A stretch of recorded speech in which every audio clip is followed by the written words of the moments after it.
하나님께서 오늘 우리에게 주시는 말씀은 시편 51편 1절에서 19절까지 말씀입니다. 시편 51편 1절에서 19절까지 말씀. 구약성경 839쪽에 기록되어 있습니다. 839쪽 시편 51편 1절에서 19절까지 말씀. 함께 교독하시겠습니다. 하나님이여, 주의 인자를 따라 내게 은혜를 베푸시며 주의 많은 긍휼을 따라 내 죄악을 지워 주소서.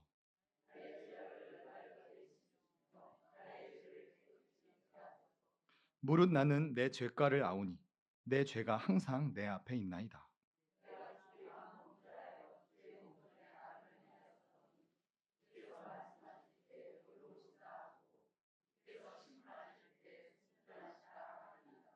내가 죄악 중에서 출생하였으며 어머니가 죄 중에서 나를 잉태하였나이다.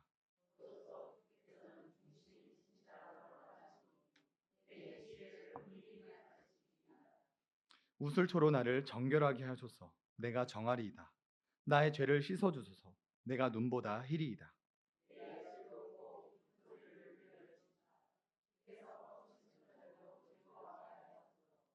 주의 얼굴을 내 죄에서 돌이키고 내 모든 죄악을 지워 주소서.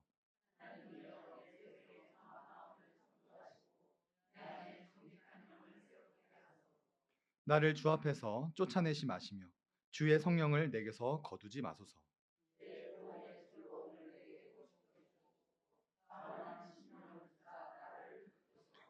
그리하면 내가 범죄자에게 주의 도를 가르치니 죄인들이 주께 돌아오리이다.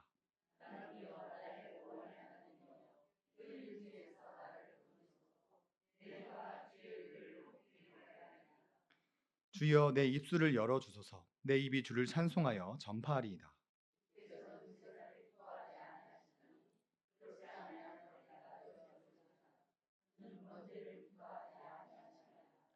하나님께서 구하시는 제상은 상한 심령이라. 하나님이여, 상하고 통회하는 마음을 주께서 멸시하지 아니하시리이다.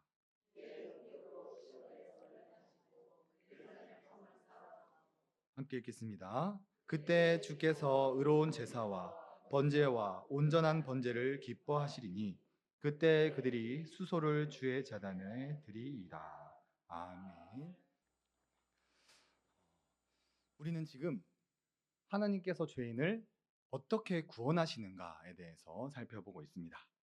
앞서 살펴본 내용을 정리해 보면 하나님은 대언자를 세워서 하나님의 말씀을 선포하게 하십니다. 구약 시대에는 제사장과 선지자가 이 역할을 감당하였고 오늘날에는 목사들이 이 사역을 감당합니다. 그리고 말씀이 선포될 때 성령님께서 역사하셔서 죄인들을 부르시고 거듭나게 하시고 믿음을 주시고 의롭다 칭해 주시고 그리스도를 닮아가는 성화의 삶을 살아가게 하십니다. 한마디로 구원은 우리의 노력이나 자격으로 얻는 것이 아니라 하나님의 주권, 오직 하나님의 은혜로 구원을 받는다라는 것입니다. 자, 그러나 세상 사람들은 대부분 이 구원받기 위해서 합당한 행위를 해야 된다라고 생각을 합니다. 이 기브 앤 테이크 같은 것들이 세상의 가치관이기 때문에 우리가 무언가를 해야만 구원을 받는다라고 생각을 하죠. 혹시 우리 예수마음교회 안에 이런 새신자들이 오게 된다면 우리의 공로나 자격으로 구원을 받는 것이 아니라 오직 은혜로 구원받는 것임을 잘 가르쳐 줄 수 있는 우리가 되었으면 좋겠습니다. 오늘은 이 양자됨 교리에 대해서 함께 살펴보고자 합니다. 오늘날 행위를 통해 구원받는 자들뿐만 아니라 구원받은 자들이 구원에서 탈락될 수 있다고 가르치는 자들도 굉장히 많습니다. 그래서 오늘 이 시간 절대로 자녀를 버리지는 않으시는 하나님과 죄 지은 자를 반드시 징계하시는 하나님에 대해서 우리가 함께 살펴보면서 하나님의 사랑을 깨닫고 또한 죄를 멀리하기 위해 최대한 열심히 노력을 하는 우리가 되도록 함께 기도하였으면 좋겠습니다. 자, 먼저 우리를 향한 하나님의 사랑에 대해서 살펴보겠습니다. 우리 1번 대지를 함께 읽어볼까요? 시작. 하나님은 자녀를 절대로 버리시지 않습니다. 시편 51편은 굉장히 유명한 말씀입니다. 다윗이 밧세바와 간음을 저지른 후에 나단 선지자에게 책망을 받고 자신의 죄악을 통회하는 마음을 기록한 것이 시편 51편입니다. 다윗이라는 위대한 왕이 간음을 저지르고 살인교사를 엄청 큰 죄를 저지른 것이죠. 그때 다윗은 두렵고 떨리는 마음으로 이렇게 고백을 합니다. 10절 11절에 하나님이여 내 속에 정한 마음을 창조하시고 내 안에 정직한 영을 새롭게 하사 나를 주 앞에서 쫓아내지 마시며 주의 성령을 내게서 거두지 마소서. 다윗은 성령을 내게서 거두지 마소서라고 말합니다. 지금 자신이 저지른 죄 때문에 하나님께서 혹시 나를 버리시지는 않을까 이런 걱정을 하고 있는 것입니다. 오늘날 많은 성도님들도 죄를 짓고 난 후에 내가 정말 구원받은 자가 맞을까? 하나님한테 버림받는 것은 아닐까? 구원에서 탈락되는 것은 아닐까? 고민을 하는 분들이 굉장히 많습니다. 출애굽기 33장에도 보면 나와 주의 백성이 주의 목전에서 은총 입은 줄을 무엇으로 알리이까? 주께서 우리와 함께 행하심으로 나와 주의 백성을 천하 만민 중에 구별하심이 아니니까. 지금 이스라엘 백성들이 이 금송아지를 만들어서 우상 숭배를 하였을 때 모세가 하나님 제발 우리를 떠나지 말아주세요. 우리와 함께 해주세요. 우리를 버리지 말아주세요라고 고백을 하고 있는 장면입니다. 이처럼 인간은 하나님 앞에서 죄를 짓게 되면 혹시 내가 지은 죄 때문에 하나님이 나를 버리시지는 않을까 고민을 하게 되는 것이죠. 혹시 우리 성도님들 중에서도 계속해서 죄를 짓는 자신을 보면서 혹시 구원에서 탈락되는 것은 아닐까 고민을 해보신 분이 계십니까? 하지만 성경은 하나님은 자기 자녀를 절대로 버리시지 않는다라고 소개하고 있습니다. 도르트신경 5절 교리 6항을 보면 자비가 풍성하신 하나님은 그들이 슬픈 죄악을 저질렀을 때조차도 자신의 불변하는 선택의 목적에 따라 자기 백성에게서 성령을 완전히 거두지 않으십니다라고 고백합니다. 우리가 믿는 하나님은 우리가 하나님 앞에 슬픈 죄악을 저질렀을지라도 절대로 우리를 버리지 않으신다라는 것이죠. 왜냐하면 하나님은 우리가 죄를 짓기 전인 창세전부터 우리를 선택하셨고 그 선택은 불변하시기 때문입니다. 구원을 이루는 주체가 누구입니까? 구원을 이루는 주체는 하나님이십니다. 우리의 연약함에 따라 구원이 붙었다 떨어졌다는 것이 아니라 우리를 주권적으로 하나님께서 구원하시기 때문에 또한 하나님은 자기 자녀 삼은 자들을 절대로 포기하지 않으시는 것이죠. 그래서 시편 103편에는 우리의 체질을 이렇게 소개해 줍니다. 우리 시편 말씀 함께 읽어볼까요? 시작. 이는 그가 우리의 체질을 아시며 우리가 단지 먼지뿐임을 기억하심이로다. 여기서 체질이라는 것은 빚음을 받은 물건이라는 의미로서 하나님께서 우리를 흙으로 빚어 만들었기 때문에 우리에 대해서 가장 잘 아십니다. 그리고 우리를 가장 잘 아시는 하나님께서 우리를 무엇이라고 비유합니까? 먼지 같은 존재라고 비유합니다. 뜨거운 중동 바람에 쉽게 으스러져서 사라져버리는 그런 연약한 먼지 같은 존재가 바로 우리 인간이다라는 것이죠. 혹시 성도님들 중에 이 집의 구석에 쌓여있는 먼지를 보면서 기대와 소망을 갖는 분들이 계십니까? 집에 쌓인 먼지를 보면서 낙심하고 실망하는 분들이 계십니까? 하나님께서 우리를 바라보는 시선도 이와 동일합니다. 우리는 먼지 같은 존재이기 때문에 우리가 죄인이기 때문에 죄인은 스스로 구원에 이를 능력이 없기 때문에 우리에게 무언가를 기대하지 않으시고 주권적으로 우리를 구원해 내시고 그렇게 구원한 자녀들을 절대로 포기하지 않으십니다. 마태복음 26장에도 보면 다음과 같은 베드로의 고백이 나타납니다. 베드로가 대답하여 이르되 모두 주를 버릴지라도 나는 결코 버리지 않겠나이다. 예수께서 이르시되 내가 진실로 내게 이르노니 오늘 밤 닭이 울기 전에 내가 3번 나를 부인하니라. 베드로는 배신의 아이콘이었습니다. 모두 주를 떠나도 자신은 절대 주를 떠나지 않겠다 호언장담을 하였으나 한 여종이 한 질문에 바로 예수님을 부인해 버립니다. 예수님의 최고의 수제자라 호언장담하던 자가 예수님을 배신하고 죄책감을 가지고 평생을 살아갈 수밖에 없는 이런 배신자가 되어버린 것이죠. 그때 예수님께서 그 베드로를 어떻게 처단하십니까? 베드로를 찾아가 네가 나를 사랑하느냐 3번 물으시면서 베드로의 상처받은 마음을 모두 치료하여 주시고 내 양을 먹이라 말하시면서 새로운 사명을 베드로에게 주십니다. 베드로가 어떤 죄를 지었든 하나님은 자기 자녀를 절대로 포기하지 않으신다라는 것이죠. 이곳에 모인 부모님들 중에서 혹시 자녀가 말을 안 듣는다고 해서 좋은 대학, 좋은 직장 못 갔다고 해서 자녀를 버리시는 분들이 계십니까? 부모는 자녀가 살인을 하더라도 그것을 숨겨주고자 하는 것이 부모의 마음이고 우리가 믿는 하나님 아버지도 이와 같은 마음으로 우리를 바라보십니다. 지옥 가는 불쌍한 영혼들을 주권적으로 구원해 내셨으며 그 자녀들을 절대로 포기하지 않는다라고 성경은 우리에게 고백하고 있는 것이죠. 자, 그런데 왜 이 교계에서는 구원에서 탈락될 수 있다라는 이런 헛된 소문을 가르치는 것일까요? 그 이유는 바로 권력과 돈 때문입니다. 목사 말 안 들으면 구원에서 탈락된다. 교회 봉사 열심히 안 하면 구원에서 탈락된다. 11조 감사원금 제대로 안 하면 구원에서 탈락된다. 성경을 잘 모르는 성도들을 구워 삼기에 가장 좋은 것이 구원에서 탈락된다는 협박이기 때문에 한국교회는 지금까지 구원에서 탈락된다는 그런 잘못된 성경 지식을 가지고 권력과 부를 축적해 왔습니다. 저는 우리 예수만교회 성도님들이 더 이상 이런 사꾼 목사들에게 속지 않았으면 좋겠습니다. 사람은 연약하기 때문에 죄 짓고 나면 나 구원에서 탈락되는 것은 아닐까? 이런 고민을 할 수 있습니다. 다윗도 그랬고 모세도 그랬고 베드로도 그랬습니다. 그러나 성경은 하나님을 어떤 분이라고 소개합니까? 하나님은 자녀 삼은 자들을 절대로 버리지 않는 분이다라고 소개를 합니다. 우리 성도님들 중에 혹시 이런 탈락되지는 않을까?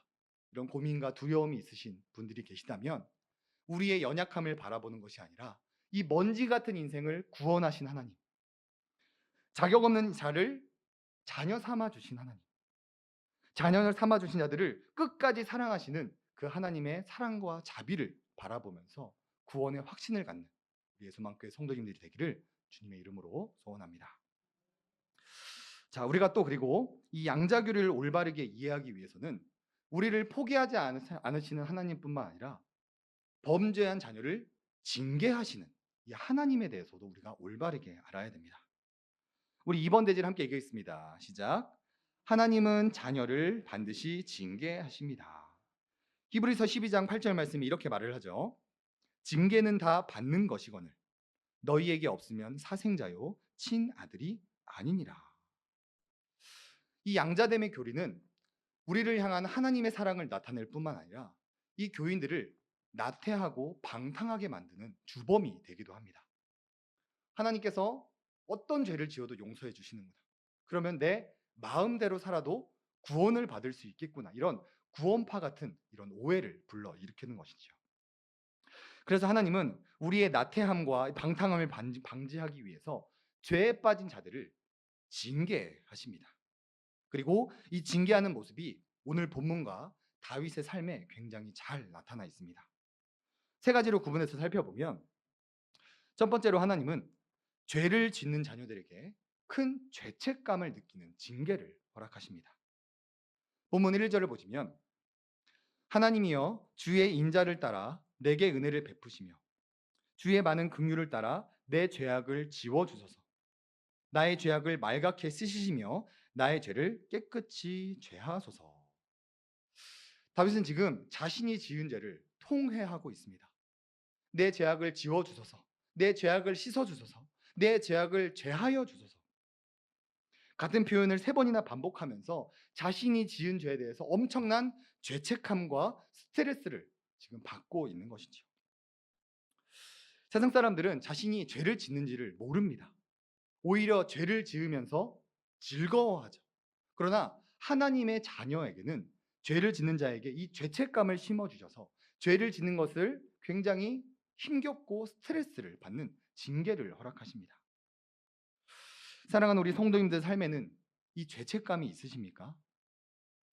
예수님을 믿기 전에는 죄를 즐겼었다면 이제는 죄 짓는 것이 너무나도 불편하고 스트레스가 되고, 이전에는 죄가 아니라고 생각했던 정말 이 사소한 것까지 다 죄로 여겨지는 이런 예민함이 우리 성도님들 삶 가운데 있으십니까? 이런 죄에 대한 죄책감이 있다면 죄를 짓지 않기를 원하시는 하나님의 징계가 우리 삶에 있는 것이고, 우리가 사생아가 아니라 하나님의 자녀라는 증거가 됩니다. 두 번째로 하나님은 죄를 짓는 자녀들에게 이 죄과를 알게 하십니다. 우리 3절 함께 읽어볼까요? 시작. 물은 나는 내 죄가를 아오니 내 죄가 항상 내 앞에 있나이다. 아멘. 다윗은 지금 자신이 지은 죄를 정확하게 인식하고 있습니다. 자신이 왕인데 전쟁 중에 늦잠을 자고 일어났고, 목욕하는 밧세바를 훔쳐보다가 정욕이 끌어올라 밧세바를 간음하였고, 그 문제를 숨기기 위해 우리아 장군을 최전방으로 보내 살인 교사를 저지른 것을 정확하게 인식하고 정확하게 하나님 앞에 죄를 고하며 회개를 하고 있습니다. 이처럼 하나님은 죄의 자녀들에게 자신이 지은 죄를 정확하게 인식하게 하여서 더 이상 죄를 짓지 못하게 하는 징계를 내리십니다. 사랑하는 우리 성도의 삶에는 이 죄를 인식하는 이런 모습들이 나타나고 있으십니까? 한 주간 동안 내가 실수하고 범죄한 것들이 인식이 되십니까? 사랑해야 됐었는데 사랑하지 못한 것, 교만하지 말았어야 되는데 교만했던 것, 분을 내면 안 됐었는데 분을 내었던 것, 이런 죄에 대한 인식과 그것이 우리에게 죄책으로 다가온다면 더 이상 죄를 짓지 못하고 하나님께로 돌이키려는 징계가 우리 삶에 있는 것이고, 역시 그 징계는 우리가 사생아가 아니라는 증거가 됩니다. 자, 그런데 하나님께서 우리에게 이런 양심과 죄책과 인식을 통해 이 죄를 깨닫게 하심에도 불구하고 하나님께 돌아가지 못한다면 하나님은 우리 삶에 현세적인 심판을 내리기도 하십니다. 다윗 삶에 나타난 이 현세적인 심판에 대해서 살펴보면 하나님은 이 다윗과 밧세바 사이에서 태어난 아기를 치셔서 그 생명을 거두어 가십니다. 그리고 다말 사건이라고 하죠. 이 암논이 이복누이 다말을 강간하고 압살롬이 이 암논을 죽이는 이런 풍비박산 같은 이런 심판을 하나님께서 다윗 가정에 허락을 하십니다. 다윗이 속히 죄를 회개하고 하나님의 말씀대로 자녀를 양육하기를 원하셨던 것이죠. 그러나 다윗은 회개하지 않고 자녀를 제대로 또한 교육하지 않습니다. 그 도주한 압살롬을 겨우겨우 화해해서 데리고 오는데 살인을 한 압살롬을 전혀 교육하지 않고 그냥 인양저냥 모양으로 그 문제를 넘어가게 됩니다. 그래서 하나님은 또 이 압살롬을 들어 쓰셔서 반역을 일으키게 하셔서 다윗을 징계하시는 것을 우리가 성경을 통해 알 수 있습니다. 자, 이것을 신앙고백서에서는 이렇게 정리해 줍니다. 웨스민스터 신앙고백서 12장 양자됨에 관하여를 보면 아바 아버지라 부르짖게 하시고 불쌍히 여김을 받으며 보호받고 공급받으며 아버지께 부성적 징계를 받게 하시고 그럼에도 버림받지 않으며 구속의 날까지 인침을 받게 하십니다. 하나님은 자녀에게 수많은 복도 주시지만 죄를 짓는 자녀들을 징계하기도 하십니다.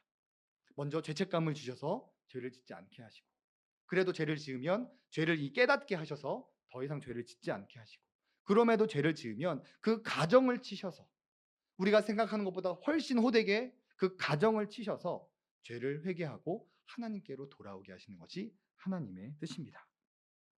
우리는 이것을 양자교리라고 합니다. 무슨 교리라고요? 양자교리. 하나님은 자녀들을 어떤 죄들을 짓든지 절대로 버리지 않는 하나님이십니다. 다만 죄를 짓는 자를 강하게 징계하셔서 죄를 더 이상 짓지 않게 하고 하나님께로 돌아오게 하는 것이 우리가 믿는 하나님이십니다.